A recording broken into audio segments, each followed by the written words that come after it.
Back in 2014, there was a time where I actually only had $80 in my wallet. In fact, all my extra money that was coming in was going towards paying for an engagement ring for my now wife. So that Sunday, I went to church. I sat down, I was in the back, and with that $80, I'm like, okay, I've got to give something. So let's do $5. I can do $5. The rest of the money I can use for my gas and groceries, and I'll be fine. It's gonna be tough, but I'll be fine until I get paid in a week and a half. So I pass around the buckets, and the closer that bucket was getting, I'm starting to get this feeling like I needed to give all my money. And this feeling was creeping up, getting strong. I'm like, no, not happening. No way. Not gonna do it. I need this money. But that feeling kept getting stronger and stronger. And finally I realized God was asking me to do this, was asking me to trust him in this moment. So I'm like, this is hard. But all right, God, I trust you. Here you go. Here's the $80. Don't know what I'm gonna do, but here it is. So I walked out with no money in any of my accounts as I'm driving home.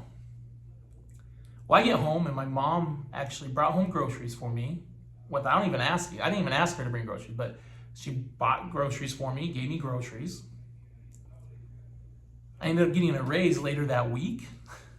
And then I was browsing the website where I was getting the ring and found out my diamond that I was holding aside was $1,000 cheaper online than what it was at the store. So needless to say, obviously God saw all these things lining up. All he was waiting for me is to be obedient and do those things in those moments.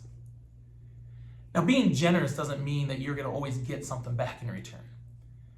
But sometimes that's how I felt. I'm like, okay, well, if I do this, what am I going to get in return? If I go help this person move, what kind of pizza are they going to buy me, right? That was a mindset that I had for such a long time. But the older I get, the further along in this journey that I go, the more and more I realize that generosity isn't about receiving something in return. It's about giving, about being selfless, about being humble. It's really about loving God, loving people. So today we're going to be in Proverbs. We're going to be in 11:24. And it reads, one gives freely, yet grows all the richer. Another withholds what he should give and only suffers want. So when I think through that verse, those first three were one gives freely. That's being generous. You're giving with no strings attached. You're doing it because you care for the other person. You're doing it because God's asking you to. But you're putting them above your own needs. And then I think about, well, how do we be generous? How do we give? A lot of times the first thing that runs through my mind when I think about giving is treasures, money. But there's multiple ways that you can give.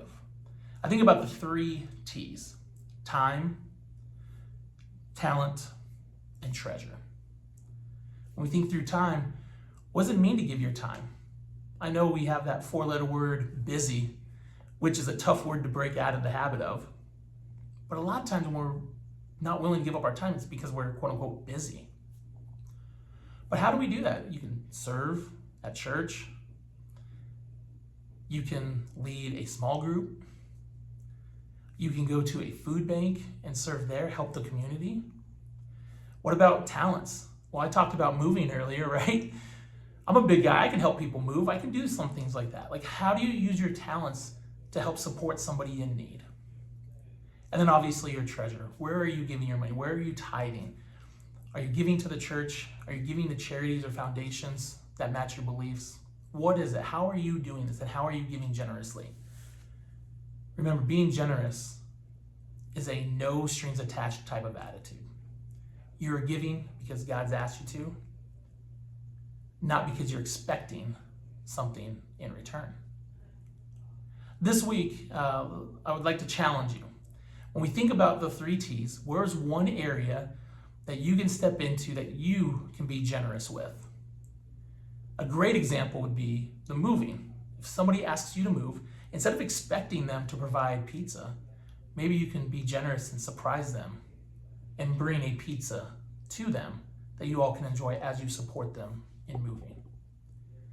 Think about different ways that you can do stuff like that that shows folks how much you really love them because you love God, and how you're going to be generous in those moments every opportunity that you get. Well, everybody, thank you for joining me today. I hope whatever you heard was helpful on your own journey. And if you like this, please go ahead and subscribe. Click the like button here on YouTube. Other than that, I hope everybody has a wonderful rest of the day. Thank you.